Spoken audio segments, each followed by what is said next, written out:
Este programa tem o patrocínio de Nutri.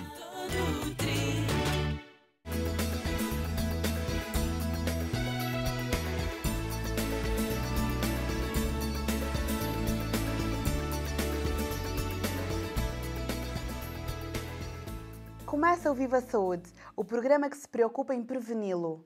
Sabia que 30% dos cancros podiam ser evitados?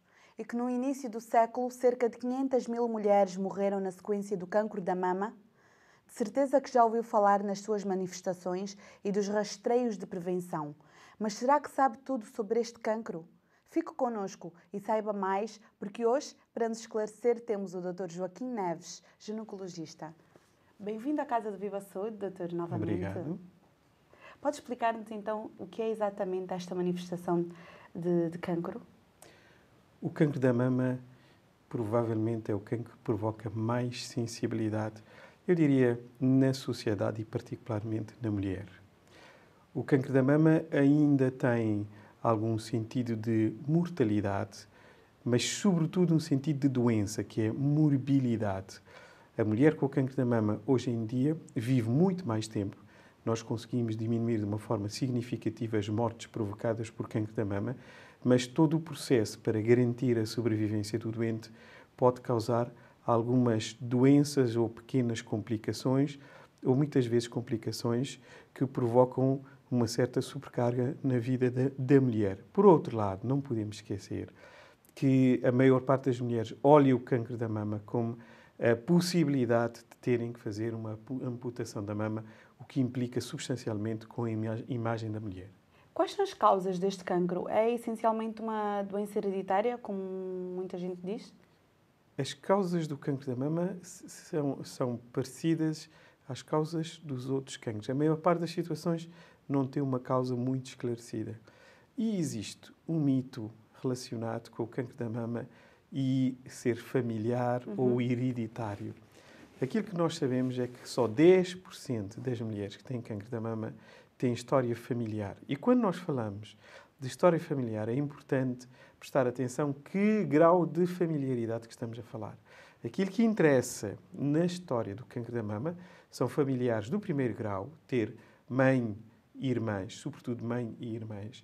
Os avós já uma proximidade que só é importante, sobretudo se qualquer um desses elementos tiver o cancro antes dos 50 anos. Porque muitas vezes aquilo que acontece é que as pessoas dizem a minha avó teve um cancro da mama, mas teve um cancro da mama com que idade? Aos 70 anos, aos 75 anos. A história familiar aqui é muito, muito, muito relativa. Muito importante em termos familiares são pessoas novas, sobretudo, por exemplo, quando existe um elemento masculino afetado, porque pode haver uma maior penetrância genética do cancro da mama.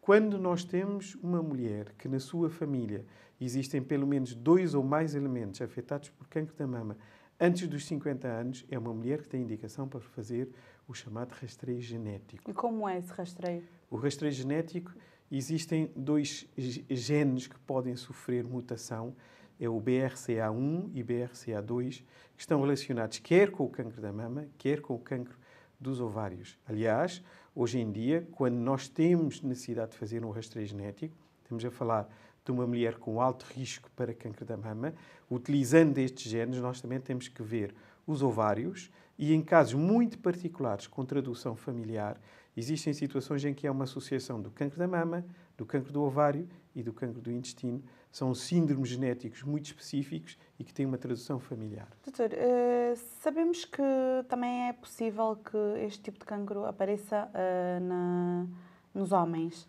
Uma situação muito mais rara nos homens e que tem um curso de doença um bocadinho mais agressivo. Como? Explica-nos. É muito pouco falado isso. É muito pouco falado porque é uma situação muito rara e a sua evolução é muito agressiva, podendo ter um curso muito mais acentuado do que quando surge na mulher.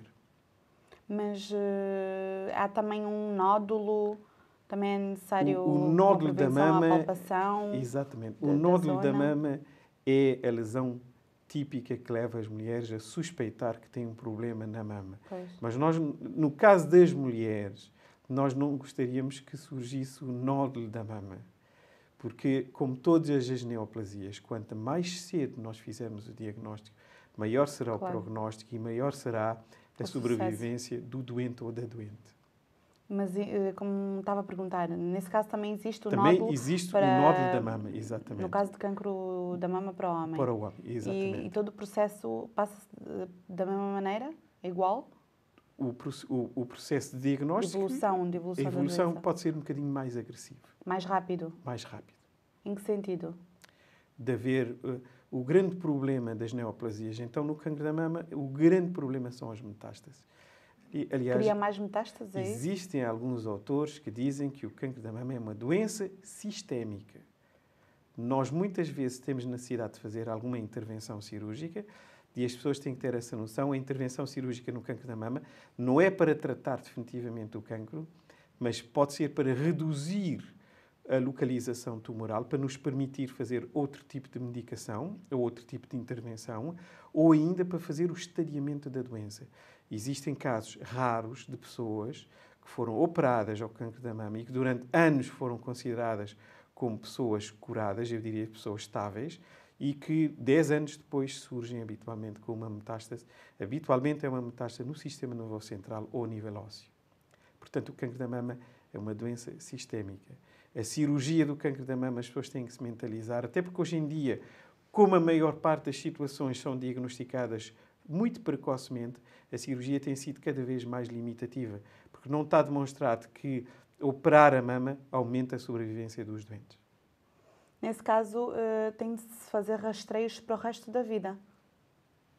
Vamos colocar duas situações. Uma situação é a mulher em si. O rastreio da mama está muito bem definido para as mulheres. A mulher em si tem que ter alguma precaução em relação à mama. Por um lado, se tiver história familiar, temos uma situação completamente diferente, em que terá que fazer um rastreio que deverá iniciar por volta dos seus 30 anos, provavelmente. E a mulher que não tem história familiar ou que não tem... Existem outros fatores de risco importantes que nós temos que analisar nas mulheres. Nós começamos por falar apenas na história familiar, mas atenção, o facto de não ter filhos, o facto de ter filhos acima dos 30 anos, o facto de não amamentar, alguns autores consideram que 12 meses de amamentação é o valor crítico para dar uma garantia do cancro da mama. O facto de ter filhos mais tarde e ter iniciado a contracepção hormonal. Não existe nenhum nexo de casualidade entre, por exemplo, tomar a pílula e cancro da mama. Não há nenhum nexo de casualidade. Mas aquilo que parece acontecer é que tomar a pílula faz com que a mulher engravide muito mais tarde. Portanto, se não existirem estes fatores de risco, as mulheres podem começar o seu rastreio do cancro da mama. Entramos numa área em que ultimamente existe uma certa controvérsia, mas se formos fazer uma abordagem clássica, aos 35 anos, pelo menos, devem fazer a sua primeira mamografia. Depois, aos 40 anos, e aquilo que é recomendável entre os 40 e os 50... 5 anos. 40 e os 50 fazer de 2 em 2 anos. A partir dos 50 até os 65, que é o pico do cancro da mama, pelo menos uma avaliação anual. É evidente que nós podemos assistir, em alguns países, a alguma tendência economicista para fazer os rastreios. Em relação ao cancro da mama, muito recentemente, nos Estados Unidos, uma entidade governamental decidiu alterar e alargar mais o tempo do rastreio. As sociedades científicas americanas refutaram essa proposta e acham que deve ser muito conservador em relação ao rastreio do cancro da mama. Pois. Ao fim e ao cabo, o que é que nós acabamos por fazer com esta atitude conservadora? Prevenimos e fazemos aquilo que se chama diagnóstico precoce, diminuímos a mortalidade, verdade seja dita, e muitos autores vão mais longe e dizem que nós estamos a fazer uma superestimativa do cancro da mama, uma vez que diagnosticamos muitas lesões, provavelmente viriam a manifestar-se muito mais tarde e provavelmente a mulher podia ter outra causa de mortalidade que não fosse o cancro da mama.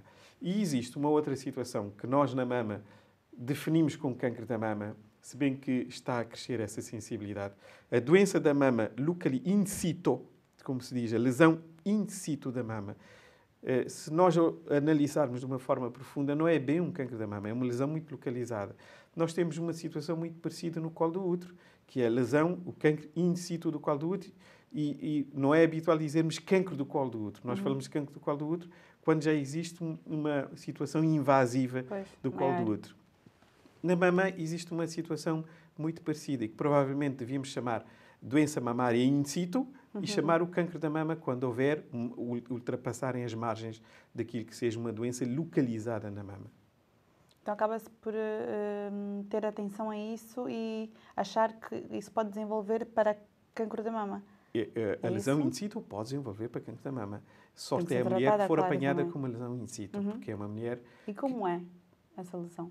A lesão in situ, lá está. Muitas vezes é a sua mamografia que nos leva a fazer outro tipo de exames, porque... Mas é também com a palpação que se denota ter essa lesão? Há também alguma coisa, alguma saliência, alguma... A palpação da mama ajuda, mas a palpação da mama não é tudo. Sim, não é, claro. E muitas lesões da mama não são palpáveis. As lesões com 2 centímetros ou menos na mama não são palpáveis. Daí que, na idade própria, a mamografia, que é o exame padronizado para começarmos a fazer o rastreio ou o diagnóstico precoce, nas pessoas de altíssimo risco, e já estamos a falar de pessoas de altíssimo risco, hoje em dia recorre-se à ressonância magnética, porque é muito mais sensível, mas só para doentes de alto risco. Para não dar a sensação que devemos passar a fazer o rastreio com ressonância, nem pouco mais ou menos. E essas lesões suspeitas nos exames de imagem, nomeadamente a mamografia, levam-nos a fazer muitas vezes uma biópsia com agulha, uma biópsia guiada, e é a partir daí é que nós podemos ter a presença ou não das alterações na mama. Doutor, a nossa conversa está muito interessante, mas vamos fazer para já uma breve pausa, assim. Sabe que fatores podem influenciar no surgimento deste cancro? Sabe como preveni-lo? Fomos à rua saber até que ponto algumas pessoas estão informadas. Sabe quais as formas de prevenção do cancro da mama?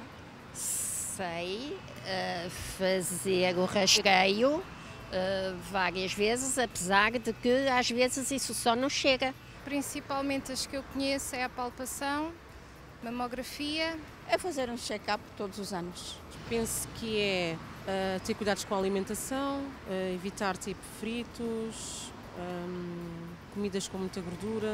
Ecografia mamária. Não sei, eu realmente não fico muito atenta nisso, não sei. O meu caso que apareceu e tive que ser operada rapidamente. Os meus nódulos estavam tão internos que com a palpação não se detectava. Foi numa ecografia que se detectou e pronto, tive que ser operada logo. E mamografias costuma fazer? É assim, eu tenho 31 anos, o médico ainda não me aconselhou, mas penso que a partir dos 30 já é aconselhável fazer. Já fiz uma vez por ano, sim. E mamografia tem por hábito fazer? Todos os anos faço. Eu fiz o ano passado. Já se sente mais esclarecido? Caso persista alguma dúvida, não hesite e visite o nosso Facebook. Pode expor-nos as suas questões e aproveitar para espreitar as nossas publicações. Faça como a Madalena Duarte, que deixou a pergunta: a pílula pode provocar o cancro da mama? Anteriormente já tínhamos referido sobre esse tema. Não há uma causa direta, uma associação direta. Ou seja, eu vou tomar a pílula e vou ter um cancro da mama. Existe uma sinergia em relação a um fator protetor importante. Quanto mais tempo a mulher tomar a pílula, engravida muito mais tarde e não vai ter os benefícios de proteção de uma gravidez. Não estamos aqui a promover nenhuma gravidez na adolescência, nem pouco mais ou menos, mas há muitos anos atrás, a partir dos 20 anos, 25 anos, as pessoas engravidaram. Hoje em dia há uma tendência para que a gravidez surja a partir dos 30 anos. E muitas vezes a partir dos 35 anos. Do emprego exatamente. Estável, O papel social das mulheres é importante, tem as suas vantagens, mas tem as suas pequenas desvantagens, em que as pessoas têm que ter essa noção que, no caso do cancro da mama, o facto de ter uma gravidez mais tarde tem esta influência. E, portanto, aquilo que as mulheres também devem fazer é tentar amamentar o maior tempo possível. Em Cabo Verde, como é a prevalência deste cancro, uma vez que é de lá? Eu não tenho a noção direta de qual é a proporção do cancro da mama nos outros países, nomeadamente em Cabo Verde. Aquilo que posso dizer é que nós muitas vezes recebemos, na instituição onde eu trabalho, em Lisboa, algumas situações. É evidente que são situações um bocadinho mais avançadas e que podem limitar uma maior assistência ou uma maior sobrevivência dos doentes. Mas são pessoas que vêm de lá? São pessoas que vêm de lá. Pois, então já vêm se calhar num estado mais avançado, num quadro evolutivo. Obviamente que é mais problemático haver uma maior qualidade de assistência para maior sobrevivência. A alimentação tem alguma influência? Não especificamente a alimentação. É evidente que a utilização de muita gordura animal pode interferir em qualquer tipo de neoplasia. O que terá maior influência, não a alimentação, mas hábito ou estilo de vida, é o tabagismo e o álcool. Sem dúvida que fazem aumentar o risco do cancro da mama, até porque o álcool pode ter a tendência, sob o ponto de vista de bioquímico, de fazer gerar os chamados metilestrogénios, que são mais tóxicos para as células. Para saber se há ou não metástases, tem que ser apenas com a operação ou com a mamografia consegue-se saber? Não? Não. Como eu disse, a intervenção cirúrgica no cancro da mama também serve para nós fazermos o estadio. O estadio é a procura de metástases, da progressão da doença.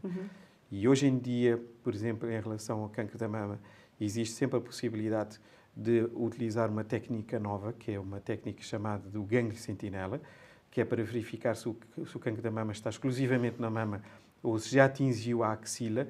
Se atingiu a axila, quais são os gânglios que estão afetados, para ver uma certa limitação na abordagem dos gânglios. Há uns anos atrás faziam-se grandes esvaziamentos ganglionares e faziam-se grandes operações da mama, que hoje em dia já não são realizadas, porque realmente a intervenção cirúrgica deve ser limitada onde existe metástase e depois o doente terá que fazer um conjunto de exames, nomeadamente terá que fazer exames ao fígado, porque é uma das zonas de metastização, exames ao sistema nervoso central e exames ósseos. A cintigrafia óssea é um exame que as senhoras fazem para tentar detectar se não existem lesões funcionantes a nível ósseo. Provavelmente, com alguma regularidade, essas doentes irão fazer marcadores analíticos, que nós chamamos os marcadores tumorais. Esses marcadores, o que interessa é estarem sempre no limite superior do normal, ou mesmo abaixo do normal, porque se houver uma elevação dos marcadores, temos que ir à procura onde é que poderão existir as metástases. Ou seja, só depois da operação é que se consegue realmente determinar até que ponto esse cancro está Exato. Só depois da operação, não é que se pode ter uma noção do primeiro estadio da doença e com regularidade. Habitualmente, uma doente com cancro da mama, durante os primeiros 5 anos, de 6 em 6 meses, poderá ter uma avaliação médica para despistar a presença precoce de metástases. Se houverem as tais metástases, podem sempre ser operadas ou pode ocorrer o caso de não haver nada a fazer? Dependendo da sua localização, mas as metástases nos cancros, habitualmente, antes de serem intervencionadas, são submetidas à abordagem com a tal quimioterapia, que os doentes poderão fazer, ou com a radioterapia, dependente das dimensões e da sua localização.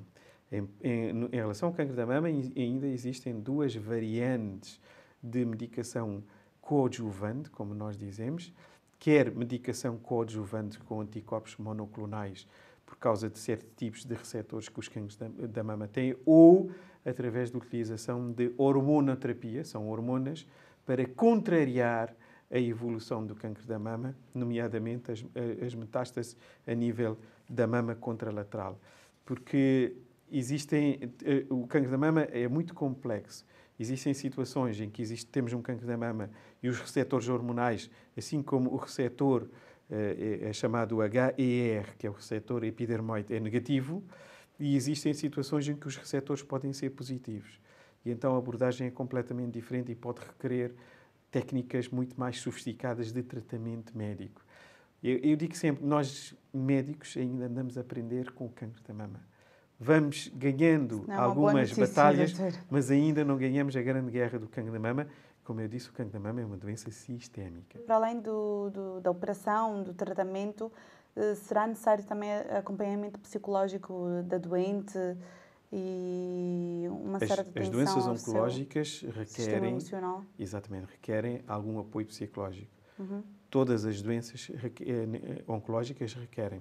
particularmente uma vez que estamos a tratar do cancro da mama, porque que às vezes é necessária a remoção da própria mama. Que às vezes é necessária a remoção da mama. Depois também depende da idade. Nós tivemos a ver há pouco que o pico de incidência, ou seja, o maior número de casos entre os 50 e os 65 anos, Sim. é uma idade crítica para a mulher, é uma idade em que ela entra em menopausa, é uma idade em que há uma certa carência afetiva por perda dos filhos, é uma idade em que pode haver algum conflito íntimo, conjugal, porque é natural. Existem várias transformações pessoais que podem levar com que haja menos performance do seu aspecto feminino. Mesmo em termos de relações sociais é mais difícil. Pode ser uma idade em que, por exemplo, pessoas familiares próximas podem ter falecido ou amigas próximas podem ter alguma doença grave ou falecer. Portanto, há um conjunto de situações que mais um cancro da mama vai criar uma grande sobrecarga emocional e é lógico que qualquer unidade que trata a mama tenha que recorrer a apoio psicológico em algumas situações, muito mais do que outras. Doutor, por que é que em alguns casos de a mulher ser operada e não remover a mama, não tirar a mama, o braço acaba por ficar inchado? Pronto, isso era uma situação que pode acontecer, eu diria, há uns anos atrás, por causa do grande esvaziamento ganglionar que era feito e que pode levar com que haja a eliminação de vasos que promovem a drenagem dos membros superiores. É uma situação chamada linfedema. As mulheres com cancro da mama, para além de terem o cancro da mama, muitas vão sofrer as complicações da intervenção cirúrgica, da quimioterapia ou da hormonoterapia. E, neste caso, o linfedema do membro superior é uma consequência da cirurgia alargada. Por isso é que hoje em dia tenta-se, nas situações em que não há necessidade de fazer, não se faz, e nas situações em que é necessário fazer, tentar fazer o esvaziamento que interessa para limitar essas complicações. Porque eu volto a repetir que é muito importante. Para além do cancro da mama, nós temos que contar com as complicações dos tratamentos do cancro da mama. Claro. Para não ser pior a emenda do que o soneto, como eu costumo dizer Exatamente, sempre. porque existem muitas complicações associadas com o cancro da mama. Eu vou dar um exemplo que muitas vezes passa um bocadinho ao lado. Uhum. O cancro da mama é um dos cancros que tem muita repercussão a nível ósseo.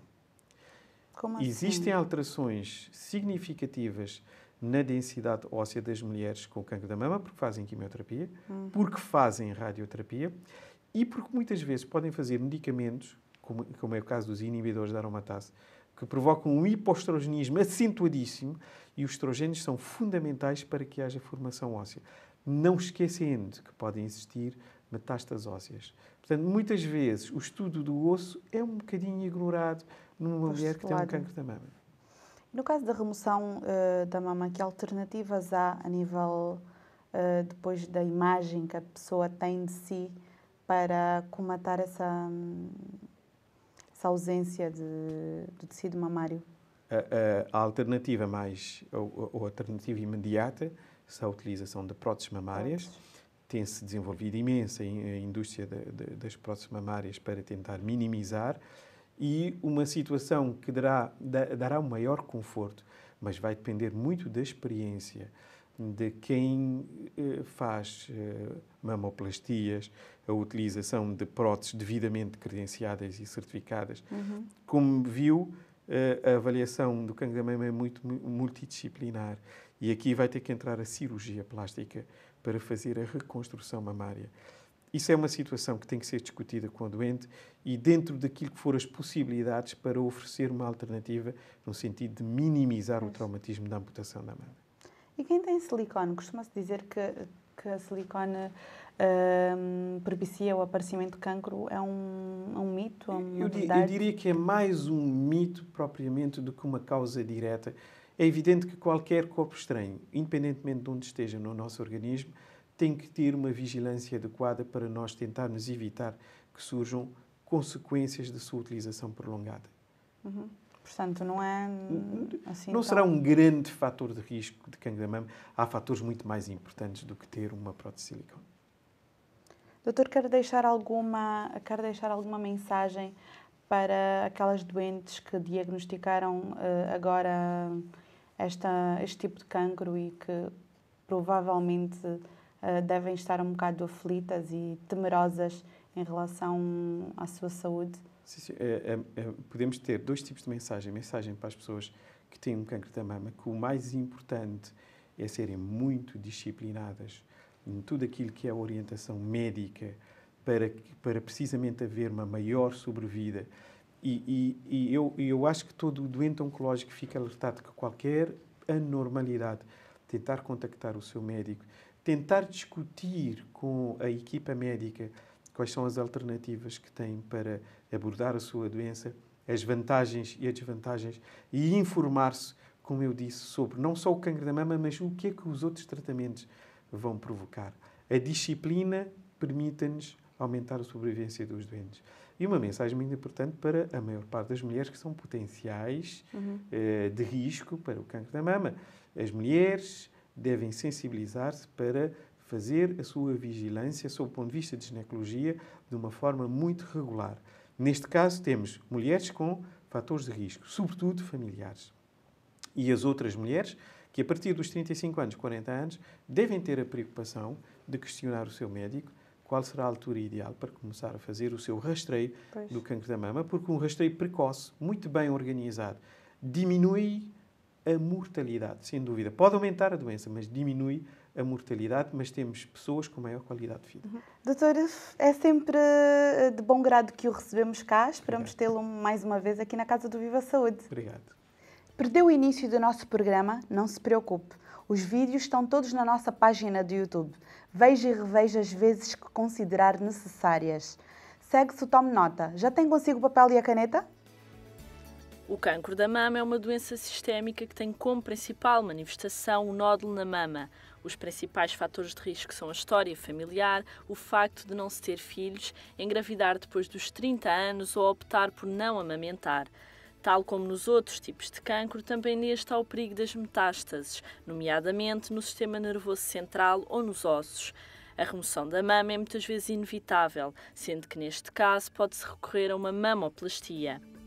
Daí que a prevenção seja essencial. O rastreio deve ser feito não só através da apalpação, mas da mamografia e nos casos de alto risco da ressonância magnética. Todas as mulheres devem fazer o rastreio aos 30 anos. Entre os 40 e os 50 devem fazer de 2 em 2 anos. Dos 50 aos 65, que é a idade mais crítica, devem fazer exames anualmente.